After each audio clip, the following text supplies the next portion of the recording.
अस्सलाम वालेकुम रहमतुल्लाहि वबरकातुहू। आप तमाम नाजरीन को MT न्यूज़ इंडिया में खुश आमदेद। मैं आपके साथ आपका मेज़बान साहिब कासमी। नाजरीन कराम, लोकसभा चुनाव सन 24 में जीतने वाले MPs में 26 नाम मुस्लिम MPs के भी हैं जिन्होंने इस चुनाव में जीत दर्ज की है। इन 26 MPs में कुछ चेहरे ऐसे भी हैं जो किसी न किसी कारण चर्चे का विषय बने हुए हैं। इन्हीं में से एक नाम है मुहिबुल्लाह का, जिसने उत्तर प्रदेश के रामपुर से समाजवादी पार्टी के टिकट पर जीत दर्ज की है। और इस नाम की चर्चा शायद इसलिए भी है कि इसके शुरू में मौलाना और बाद में नदवी का लक़ब लगा हुआ है, यानी मौलाना मुहिबुल्लाह नदवी। इस बार रामपुर की पार्लिमानी सीट से इनको टिकट मिला और रामपुर की जनता ने, खासकर मुसलमानों ने सोचा कि मौलाना हैं, इलेक्शन लड़ रहे हैं, शायद के आज़म खान के लिए भी कुछ करें, शायद के उस दौर अंदेश मुजाहिद के लिए लड़ें, उनके ख़ानदान को उन पर लगे झूठे इल्ज़ामात से बरी कराएं, जिन्होंने न सिर्फ रामपुर के मुसलमानों को एक बेहतरीन लीडरशिप दी बल्कि बिला तफरीक मजहब रामपुर के अवाम को हिम्मत और हौसला, बसीरत और बसारत के साथ साथ हर मुश्किल वक्त का मुकाबला करने का न महज सलीका सिखाया बल्कि उसको अमली जामा भी पहनाया है। एजुकेशन से लेकर अवामी मसाइल तक सब जगह लोगों के साथ शाना बशाना खड़े नजर आए। लेकिन क्या मालूम था रामपुर की जनता को कि जिस पर इतना एतमाद कर रहे हैं वो इलेक्शन जीतने के फौरन बाद ऐसा बयान देगा जिसकी तवक्को शायद उन्होंने कभी ना की हो। क्योंकि इलेक्शन जीतने के फौरन बाद मौलाना मुहिबुल्लाह नदवी का अंदाज़े बयां कुछ ऐसा बदला कि अब हर लम्हा रामपुर के अवाम को अपने इस फैसले पर नदामत है। मौलाना मुहिबुल्लाह नदवी से कई रोज़ पहले यानी इलेक्शन जीतने के बाद न्यूज़ 18 इंडिया के एक पत्रकार ने सवाल किया कि क्या अब आप आज़म खान से जेल में मिलने जाएंगे। इस सवाल पर पहले तो वो खुद को बचाते हुए नजर आए, लेकिन जब दूसरी बार पत्रकार ने यही सवाल किया तो मौलाना मुहिबुल्लाह नदवी ने जवाब दिया कि जो जेल में बंद हैं उनके लिए हम सिर्फ दुआ करते हैं। हालांकि रामपुर के अवाम को और इसी तरह हिंदुस्तान के इंसाफ पसंद लोगों को एक नदवी आलिम से इस तरह के बयान की तवक्को नहीं थी, बल्कि सभी की तवक्को यही थी कि वह उनसे मिलने भी जाएंगे, उनके और उनके परिवार के इंसाफ की लड़ाई भी लड़ेंगे। लेकिन चूंकि अब ऐसा नहीं लग रहा तो इसलिए सबसे बड़ा सवाल जो शायद आपके जहन में भी हो यही है कि क्या आज़म खान और उसकी फैमिली की सियासत और उनकी दी हुई सियासी लीडरशिप को जड़ से उखाड़ने की कोशिश की जा रही है। क्या रामपुर के अवाम को एक ऐसा लीडर देने की कोशिश की जा रही है जो जहनी तौर पर मरऊब भी हो, बुज़दिल और तंग नजरी के साथ साथ नजरियाती तौर पर उस हिंदुत्व आइडियोलॉजी का शिकार हो जो न सिर्फ सेकुलर अवाम बल्कि मुल्क की जमहूरियत के लिए भी एक खतरा है, जिसके विचार भी आज़ादाना नहीं बल्कि गुलामियत के शिकार हों। सबसे पहले हम आपको आज़म खान का एक छोटा सा वीडियो क्लिप दिखाना चाहेंगे ताकि अगर आप उनकी शख्सियत को भूल गए हों तो आपको याद आ जाए कि आज़म खान कौन है और कैसे लीडर हैं। इस मुल्क की दूसरी बड़ी आबादी बहुत तकलीफ में है। जो लोग राय देना नहीं चाहते और जो लोग राय देना जानते नहीं, उन पर जालिमों की राय मुसल्लत हो जाया करती है और वही उनकी किस्मत के लिए बदनसीबी का आखिरी। अपनी राय दो, अपनी खुली हुई उंगलियों को बंद करो, फैसला लो। मैं जानता हूं और ऐलान करता हूं, तुम हिंदुस्तान के बादशाह नहीं बन सकते, लेकिन तुम्हारे बगैर भी हिंदुस्तान का कोई बादशाह नहीं बन सकता। यह तुम्हारी गफलत का नतीजा था, यह तुम्हारी तकसीम का नतीजा था कि आज वो लोग इख्तिदार में आ गए जिन्हें नहीं होना चाहिए था। हिंदुस्तान का दिल है उत्तर प्रदेश, हिंदुस्तान का सबसे बड़ा सूबा है उत्तर प्रदेश। इसकी बादशाहत तुम्हारे बगैर तय नहीं हो सकती। तुम बढ़ जाओगे तो एक बार फिर जालिम हुक्मरान आएगा और तुम मुत्तहिद होगे तो ताज तुम्हारे हाथ में है, जिसके सर पर रखोगे वही बादशाह होगा। मगर आपसे ये कहना चाहता हूं कि किसी साजिश का शिकार मत हो जाना, किसी मामूली बात पर बड़े सवाल का सौदा मत कर लेना।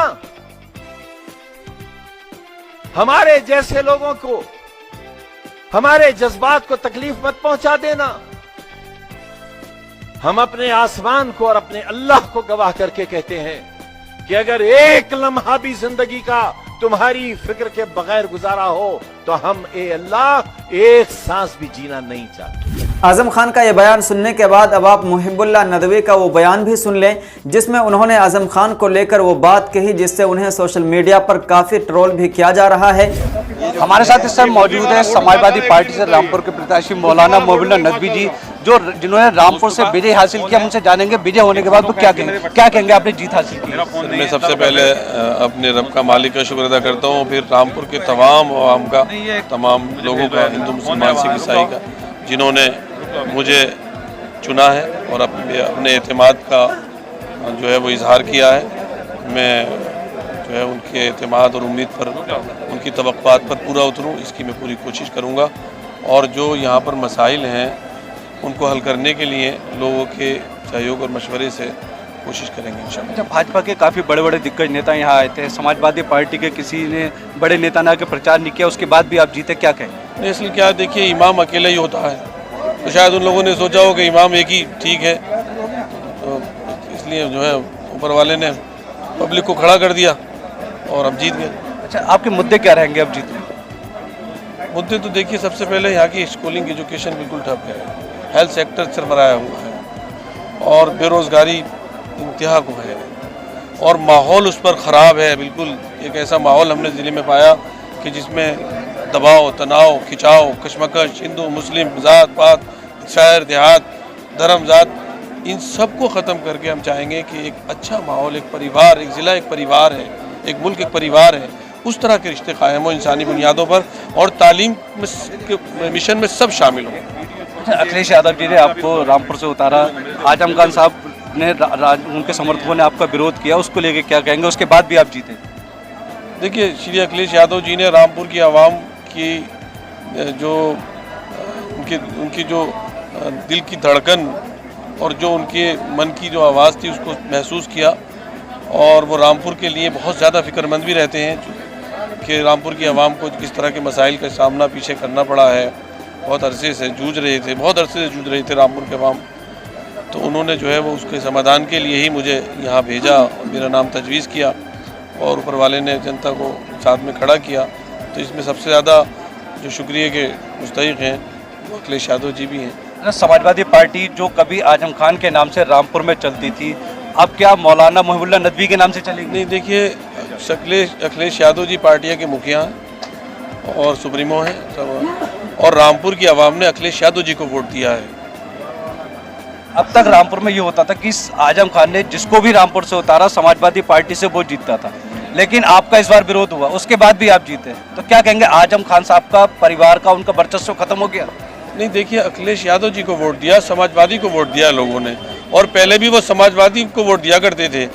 वो जो है समाजवादी को लाइक करते हैं लोग, जैसे कि उन्होंने ऐसे टाइम पर भी जो है समाजवादी को वोट दिया और बावजूद उनके किसी के बाइकाट और ऐलान के तब भी आवाम ने उसकी कोई सपा के जिलाध्यक्ष अभी नहीं दिख रहे रामपुर? जानता कि कौन है? पार्टी जब किसी को बनाएगी तो कोई बनेगा, अभी तो मैं समझता हूँ कोई है नहीं। तो क्या आजम खान साहब से जीत के बाद जेल में मिलने जाएंगे? देखिए, यहाँ हमसे हमारे ताल्लुक से बात करिए, आज जीत का जश्न मना रहे हैं लोग, खुशी मना रहे हैं, उसमें जो है वो आप ये पूछिए कि हमें क्या करना है और आप क्या चाहते हैं, इस पर जो पॉजिटिव है उस पर जाइए। आगे आप क्या चाहते हैं? हम तो बेहतर चाहते हैं, रामपुर ज़िले को बेहतर बनाना चाहते हैं, उसके लिए आवाम ने जिस एतमाद का इजहार किया है उसको पूरा करना चाहते हैं। तो आजम खान साहब समाजवादी पार्टी के बड़े नेता है, तो जेल में उनसे मिलने जाएंगे? अब तो जीत गया। जेल कोई जन्नत है जो मजा नहीं ख्वाहिश करेगा आदमी? जेल मेरे लिए जन्नत नहीं है। मैं जेल में जो लोग कैद होते हैं उनके लिए दुआ करता हूँ।